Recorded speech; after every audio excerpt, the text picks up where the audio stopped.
Friends, welcome to my KS5 inform YouTube channel.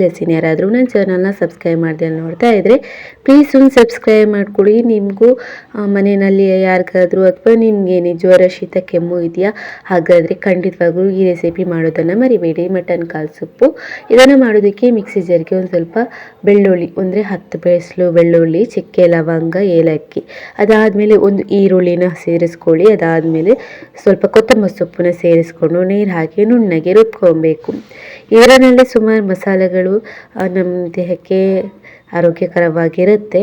ಅದಾದಮೇಲೆ frying ಪ್ಯಾನ್ಗೆ ಒಂದು 2 ಟೇಬಲ್ ಸ್ಪೂನ್ ಆಗುವಷ್ಟು ತುಪ್ಪನ ಸೇರಿಸ್ಕೊಂಡು ಮಟನ್ ಕಾಲನ್ನ ಚೆನ್ನಾಗಿ ತೊಳೆದು ಇದಕ್ಕೆ ಸೇರಿಸ್ಕೊಂಡು ರುಚಿಗೆ ಸ್ವಲ್ಪ ಉಪ್ಪನ್ನ ಹಾಕ್ಕೊಂಡು ಹಾಗೇ ಫ್ರೈ ಮಾಡ್ಕೊಬೇಕು. ತುಪ್ಪದಲ್ಲೇ ಫ್ರೈ ಮಾಡಿದ್ದಾದಮೇಲೆ ಒಂದು 5 ನಿಮಿಷ ಇವಾಗ ನಾವು ಕಡ್ದಿರುವಂಥ ಮಸಾಲಾನ ಸೇರಿಸ್ಕೊಂಡು ಅದಕ್ಕೆ ಬೇಕಾಗುವಷ್ಟು ನೀರು, ಅಂದರೆ ಕಾಲು ಸೊಪ್ಪು ಅಂದರೆ ತೆಳ್ಳಗೆ ಇರುತ್ತೆ ಅಲ್ವಾ, ಸೊ ಹಾಗಾಗಿ 1-2 ಲೋಟ ನೀರನ್ನ ಸೇರಿಸ್ಕೊಳ್ಳಿ. ಅದಾದಮೇಲೆ ರುಚಿಗೆ ಉಪ್ಪು ನೋಡಿಕೊಂಡು ಮತ್ತೆ ಸೇರಿಸ್ಕೊಂಡು ಕುಕ್ಕರ್ ವಿಷಲ್ನ ಮುಚ್ಚಿಬಿಟ್ಟು 8 ವಿಷಲ್ ಕೂಗಿಸ್ಕೊಳ್ಳಿ. ಅಷ್ಟರಲ್ಲೇ ರೆಡಿ ಆಗುತ್ತೆ ಮಟನ್ ಕಾಲು ಸೊಪ್ಪು. ಇದಂತೂ ಹುಷಾರಿಲ್ಲ ಆದರೆ ಈ ರೆಸಿಪಿನ ಮಾಡ್ಕೊಂಡು ಕೊಡ್ತರು ಅಂದರೆ ಮದ್ದಿಗೆ ಹೋಗೋ ಅವಶ್ಯಕತೆ ಇರೋದಿಲ್ಲ, ಬೇಗನೆ ಗುಣ ಆಗುತ್ತೆ, ಟೇಸ್ಟಿಯಾಗಿರುತ್ತೆ. ಮಕ್ಳಿಗೆ ಕೊಟ್ಟರೆ ಇನ್ನೂ ತುಂಬ ಚೆನ್ನಾಗಿರುತ್ತೆ, ಅವರಿಗೆ ಬೆಳವಣಿಗೆಗೆ ತುಂಬ ಒಳ್ಳೆಯದು. ಹಾಗೆ ಇಡ್ಲಿಗೆ ಹಾಗೇನೂ ಕುಡಿಬೋದು, ಟೇಸ್ಟಿಯಾಗಿರುತ್ತೆ. ಟ್ರೈ ಮಾಡಿ ಒಂದ್ಸಲ.